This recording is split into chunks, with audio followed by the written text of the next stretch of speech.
Boxing is back with the IBO World Light Heavyweight Championship. Can Suarez take the belt? Or will one of Britain's brightest prospects, Lyndon Arthur, seize victory? Big Fight Live, Arthur versus Suarez. Friday at 10 on Channel 5. Razaban, IFL TV, proudly sponsored by Everlast. We're here in Manchester. It's fight week. Lawrence Okoli versus David Light. With me, the Omen, Spencer, Oliver Spencer. We are seeing so much of each other recently. We are, Raz, man. We are seeing a lot of each other. Good week up here, actually. Looking forward to this. Lawrence Okoli in the background there, just having a little loosen out, having a little workout. Looking forward to Saturday night. Him and David Light. It's going to be good, man. It's going to be explosive. I'm expecting something clinical from Lawrence Okoli. I really am. I think David Light's style's made for him. A little bit straight-backed. 20-0, 12 KOs. Who's going to have ambition. That's dangerous against Lawrence. Yeah, looking forward to it, man.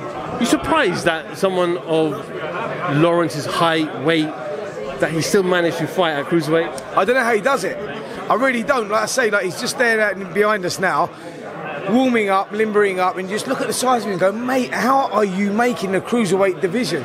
It's unbelievable. It's only a matter of time. I think it's imminent that he's going to go up to heavyweight. And yeah, but let's hope we get them fights first at cruiserweight. You know, those all British fights that we want to see. Like, you know, Chris Smith's there now. He's knocking on the door. Looks like he's going to be getting a world title at the end of May sometime, maybe at the Bournemouth Stadium. Looking forward to that. And then we've got obviously Richard Riakporhe and others. So yeah, I just want to see all these boys get in the mix before Lawrence moves up.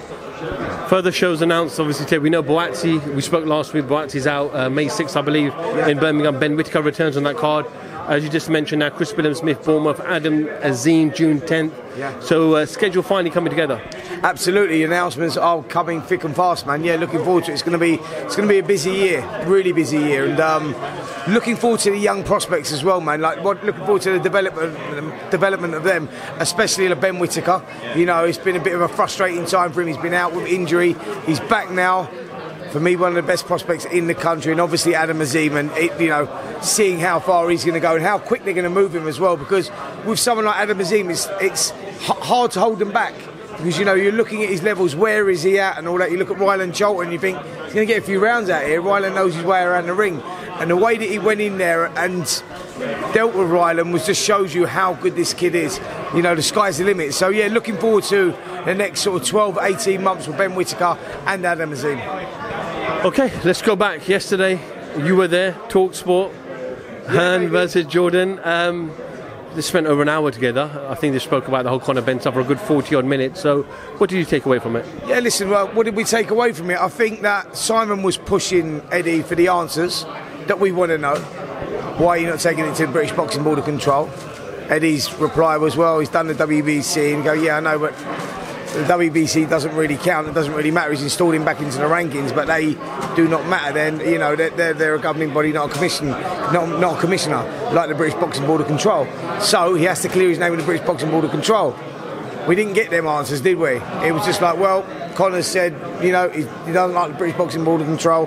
The way he's been dealt with, they've got legal issues going on there, so he's going to go and box around the world, which is a shame because we wanted to see Conor, you know, trying to clear his name or clearing his name and getting back in boxing, but that's just not good, is it? That doesn't look good. That's a bad look.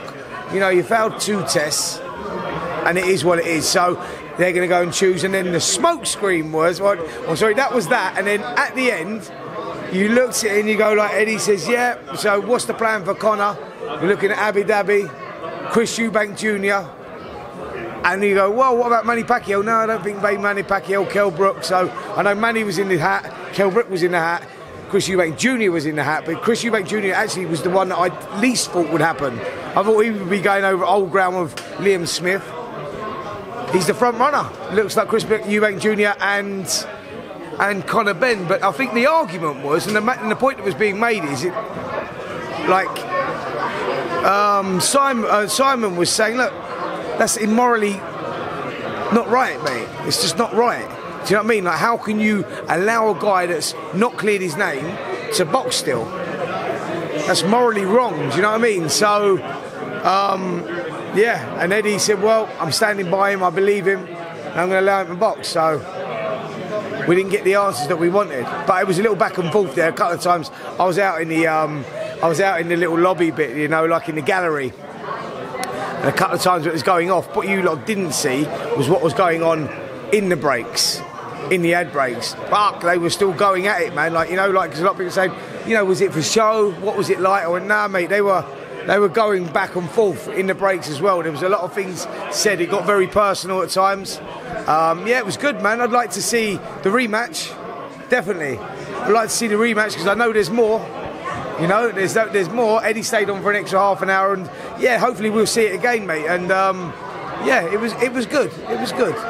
You think it's Chris Eubank in Abu Dhabi for Conor? Yeah, I think it's Chris Eubank in Abu Dhabi. That's who I think is a front runner. Only going by what Eddie said the other day. I didn't think that originally, but Eddie said that's the fight that they both want, and that's where I think it's going to go. Chris Eubank versus Conor Benn, Abu Dhabi, June. That's what I think is going to happen.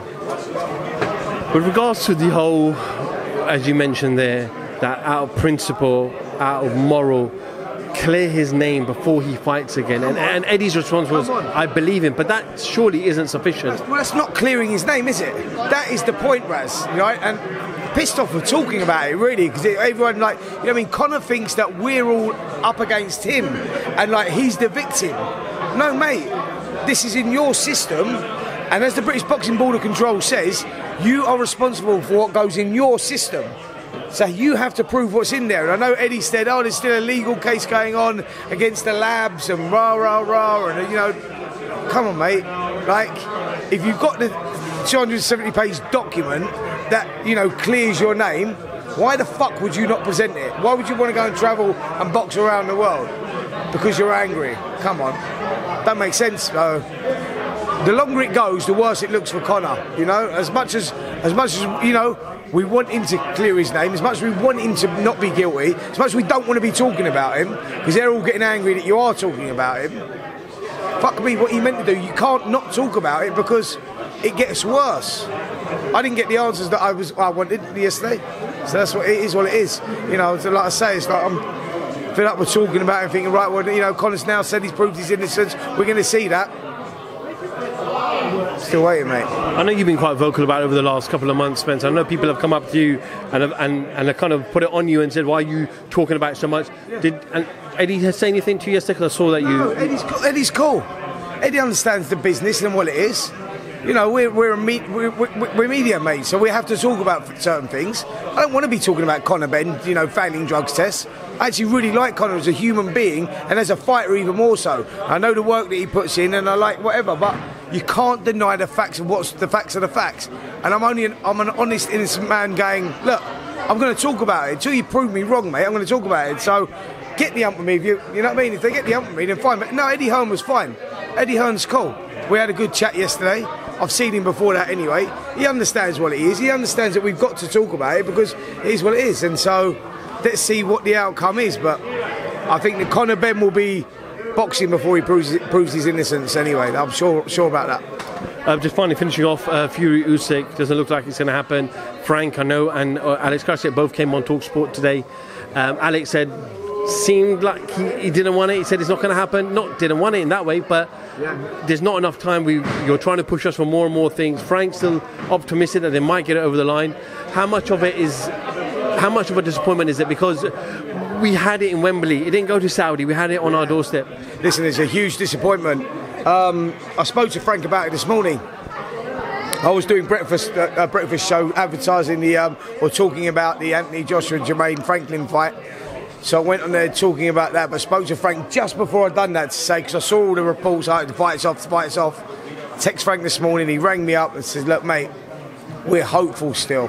It's hanging on by a shoestring, yes, because there's certain things, you know, it's just like one point in the contract that they haven't got over the line, and maybe Usyk's teams have got pissed off for that and gone, oh, the fight's off or whatever, but Frank was still hopeful he could have ironed that out. So let's just see if that problem gets ironed out. I hope it does, man, because it'll be such a shame. There'll be a backlash from Fury, by the way, if it doesn't go ahead. That's for sure, because you know things are changing all the time, and people feel that Fury's side is changing those parts all the time. You know, I think he's got a fair deal with him on this 70-30 split. I think the argument is over the rematch clause. That's what the argument is, and what you get there. So I'm just hoping that They've done everything else. I'm hoping that we can get it over the line. I know Frank's very hopeful that he can get it over the line as well. It's a fight we want to see in 1918 in Saudi, man. It's at Wembley, historic moment.